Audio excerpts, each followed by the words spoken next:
Good morning, class. I'm so happy you're all here today. So, we are going to get started by going over the objectives, which I will say, then the I can statements, which Alexis and Levi will say. So, as you guys know, we've been going over text structures and looking over different texts that fit into each one. Well, today is cause and effect. And in addition to using cause and effect, we're also going to be doing inferences and evidence because those three all kind of tie in together. So the objective for you guys today will you will be able to cite evidence from informational text and make inferences based on that evidence. Now, Alexis, Levi, can you guys please go over the I can statements, which is found at the top of your screen? I can cite evidence from informational text to support its ideas. I can make inferences based on the evidence I found in an informational text. Thank you both so very much. I really appreciate you doing that. So, if you look at the top of your screen, right under the I can statements, you will see a definition for cause and effect. Can I please have Brianna read that out loud for us? Cause and effect is when one thing, the cause, makes something else happen, the effect. It's like a chain reaction. The cause is what starts the chain reaction, and then the effect is what happens as a result of the cause. For example, if you throw the ball, the cause, it will roll and bounce, the effect. So we just read that very quickly. I want to give you guys about 2 minutes at the most, and I want you to write a definition for evidence and a definition for inference. And then I will come back in 2 minutes. The timer is set, and we'll kind of go over it. I'm going to pick a couple people randomly, and I will let you know at about the minute mark if you're one of the people I have selected. And then you're going to tell me your responses for one or the other, not both, because we don't have that much time. And then after that, I'm going to give you my personal definitions of each. Is that okay with everyone? Okay, great. Go. So, halfway minute mark. Okay, so we are going to have Braylon and Blaze give us their definitions. I also want to hear from Alicia and Matthew. And then let's round it off with Kylie and Cohen. All right. A minute goes by, I get what the students say, and then when I'm done typing up what they had to say, then I'll move on back on. We have some really great definitions here. They are almost rivaling mine, but let me give you my personal definitions for evidence and inferences. So, evidence is direct words from the text that support my answers, and inferences is educated guesses from what I read and what I already know about the topic. So now that we have those, what we'll be looking for is the cause and effect. I'll be looking for you to have evidence, and we're going to be answering some inference type questions, which is great. So let us move into the reading section. So on your screens, you will see a article called Climate Change, Global Sea Levels. And I've sent it out to each one of you. It is from a trusted source. We see it's been peer reviewed. There's an author's name and there's a publication date. So what I'm going to do is give you 1 minute to look over the text and just do a very quick walkthrough of the text, and then we'll come back. Thank you so much. Can anyone connect us back to our lesson on trustworthy sources and tell me if this is a source that we can trust really quickly? Alexis? Thank you. You're right. There's references. So off the bat, we know this is a source that we can trust. So because there's references, this is an authoritative text on the subject. So we are going to go through now and start reading. I wanted to skip the highlights for right now. We can come back and use those later. But I wanted to get started right here where it says global sea levels. And what we're going to do is we're going to popcorn read. I'm going to expect a lot of people to help me read this text. And we're going to go through and just look at it and continue to read. And I have some questions that I'll be asking you when we go through. So I need some volunteer to start us off. Thank you, Sarah. I really appreciate that. Then Sarah will read. And I like to popcorn the students, so I'm not, the heavy burden of reading isn't on me, especially with the high school students. Like, the heavier burden is on them, so they gradually have more responsibility in their learning. But as they're reading, I will stop them at several points and be like, okay, so let's talk about what is the main idea of this paragraph?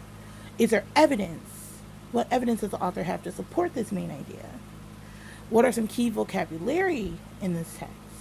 And I'm going to do that with, I'm going to read a paragraph because I would happen to obviously help them read it. And I'm going to just word my questions in there.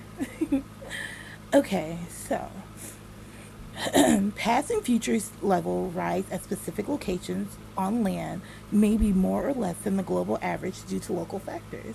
Ground settling, upstream flood control, erosion, regional ocean currents, and whether the land is still rebounding from the compressive weight of ice age glaciers. In the United States, the fastest rates of sea level rise are occurring in the Gulf of Mexico from the mouth of the Mississippi westward, followed by the mid-Atlantic. Only in Alaska and a few places in the Pacific North, excuse me, are sea levels falling, though that trend will reverse under the current high greenhouse gas emission pathway. Well, that's interesting. Can anyone tell me what the main idea of that is? Perfect. So, what evidence supports that main idea that you just told us? And the main idea is that some levels, some places, the sea levels aren't moving, but in other places they're moving very quickly. That's great. What evidence supports that? And they would go back and they would just read the last sentence, the last two sentences, because that's their evidence. Thank you. Is there a graph, picture, or chart that helps us understand this text? So let's go up. Oh, right here. Okay, this is a very interesting picture, and it's from climate.gov. So, and it's through the University of Hawaii, because we can see that right there. So let's look at this, and let's look at the data that comes up. If you click it, it goes into a bigger format, and you can literally see all those light blue levels, so they're slowly rising. And you only see a couple specks of like the brown red that are falling. And that's very interesting because we're saying that climate change is affecting. So if we go from 1993 till now, even the little slight blues are alarming, right? Because that means climate change is continuing to grow and we're not seeing that much recession in it. So what can we infer for the rest of this text? And I'll get a student answer. Are we starting to see a cause and effect relationship? If so, can you tell me what the cause and what the effect is? And I'm going to have Garen tell us the effect and Ariana to tell us the cause. Thank you both so much. I really appreciate that. So the cause is climate change. The effect is the sea level. And I love that we got that. That is so good. So we're going to continue reading, and I'm going to continue to still ask you some questions. We will go through the reading, and I have about 10 questions that I will continue to ask them to make sure that they got it. And the questions are, what is the main idea of the text? What evidence does the author use to support that main idea? And I may not do of the text, I may just do of that paragraph. What are some key vocabulary words in the text? What do they mean? Are there pictures, graphs, or charts that relate back to the text? How do they help us understand information? What is the author's purpose? What are some examples of the cause and effect relationship in this text? Can you summarize what we just read in your own world? Is there any connection between this and other things we learned in the past? So connecting that schema for inferences, background information. And then at the end, I'll be like, okay, does anyone still have any questions? And any at all, I would take any and all questions. Okay, I hear you. That's a great question. And that's going to go back into our next thing. Now that we've done our reading, we've taken our notes on the side, it is time for you guys to move into your own activity, right? So I am going to put you in groups. And my grouping would be maybe 5 groups, and it would be, all of the advanced students would be in one group, and then I would split the proficient, all of those into one group, and I would put Gabe in the group with Elijah, and then I would put the proficient, the not proficient students all spread them out so they're all with someone who's advanced proficient and a couple proficient students in there. Okay, great. You're in your group. So as a group, you guys are going to write down any of your evidence that you found. And then you guys are going to make the connection between evidence and main idea. And you're also going to make an inference about the topic. What can you conclude from this information? What can you conclude based on the evidence that you have? And I really need you guys to take a long time to think about that. And then after that, the assessment would be like, okay, so we're at the end of class. And I want to make sure you guys really understand this. So I have a very quick text that you guys are going to read in your groups. And in your group, you are going to repeat the steps that we just did. I'm going to ask you to cite your evidence and make your inferences together as a group. And then I want you to write down a summary of the information. And then tomorrow when we come into class, we'll continue on this lesson because we're going to do an evidence gathering scavenger hunt.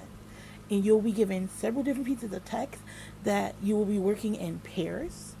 And we'll have about 15 minutes, and you're going to rotate through all those texts until you collected evidence from each one. But in order for us to do that, I got to make sure you got citing evidence and inferences down right now. So please continue. You guys are going to work in a group to do this. So that way you have people to help you. And you are going to cite the evidence and make your inferences together as a group. And then tomorrow, we'll do some more group work, and the day after we'll move on to No, I don't want to do that after. And then tomorrow you'll also have an independent activity. And then so I want to get into the part where I am now differentiating for different students. So my advanced students, I am going to give them a little bit of homework, but it's good for them. And there, to extend the lesson for them, I'm going to give them a couple different texts on the same topic, and then I'm going to ask them to do the advanced skill of compare and contrast the evidence that they find in each one.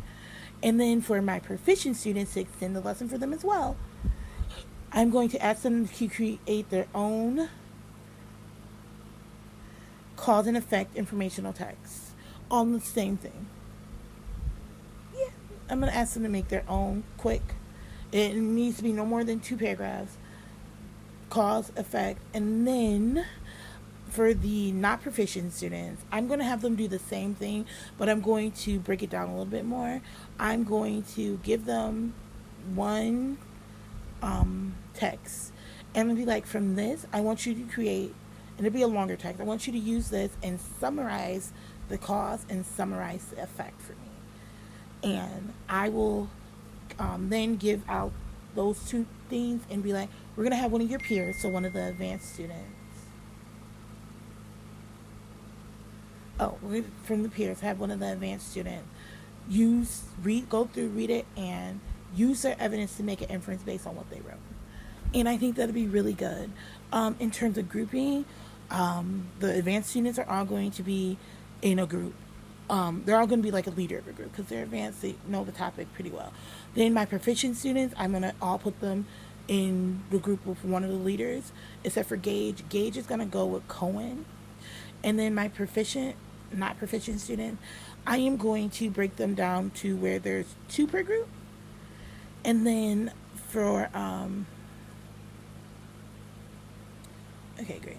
Then I would put, just going straight down the line, the Alexis, Elijah, Levi, Ariana, so and such. And then it would start back over at Mason, Elijah, Matthew, Ariana, 2, 3. And then we'll do one final group where we go all the way down. So, and just using that way they're with proficient and advanced proficient students, and it will really help them be able to get what they need. Did I touch on everything? So how will I know if they successfully met their goal? So when they do their independent work, and I said it was in the class, but when they do their independent work, it's written as an assessment for me. So I would just take what they gave me and look at what they said, and I usually have them at the end of class every day write a mini 2-3 sentence reflection on the lesson and what they learned, so I can make sure that they understood it. And then when I collect their work, which is the different text, I'm going to repeat the steps. I'm going to go through and make sure they got it. Let's see. I think I answered all the questions. I just want to double check and make sure. So please excuse me.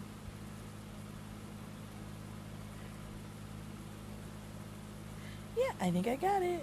Okay. So thank you so much for watching my video.